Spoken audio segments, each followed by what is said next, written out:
जय श्री कृष्णा दोस्तों कंटिन्यू करते हैं अपने इंपॉर्टेंट टॉपिक को। और अब रेजिडेंशियल स्टेटस किसका देखने जा रहे हैं? रेजिडेंशियल स्टेटस देखने जा रहे हैं फर्म का and other association of person, association of AOP मतलब एसोसिएशन ऑफ पर्सन। इसका सेम एचयूएफ की तरह देखो पहले कि होली या फिर पार्टली इसका कंट्रोल एंड मैनेजमेंट अगर इंडिया में है ना तो उसको आप रेजिडेंट डिक्लेयर कर दो। अगर उसका पूरे तरीके से control and management outside India, पूरे तरीके से बोल रहा हूँ, अगर पार्टली भी इंडिया में है ना तो वो रेजिडेंट इंडिया की कहलाएगी जो फर्म है या फिर अदर एसोसिएशन ऑफ पर्सन है। अगर पूरे तरीके से आउटसाइड इंडिया है तो वो क्या बन जाएंगे? Non resident.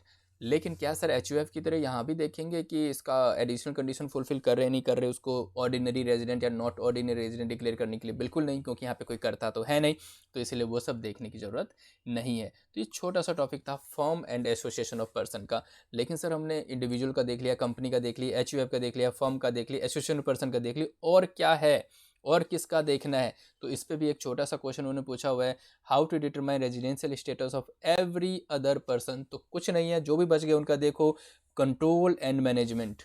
Control and management चाहे वो होली हो या पार्टली हो, इंडिया में उसको रेजिडेंट बना दो। पूरे तरीके से अगर आउटसाइड इंडिया है तो उसको नॉन रेजिडेंट डिक्लेयर कर देंगे। तो ये छोटा सा टॉपिक था, हमने इसको भी फिनिश किया। तो मिलते हैं नेक्स्ट वीडियो में एक नए टॉपिक के साथ, तब तक के लिए गुड बाय फ्रेंड्स।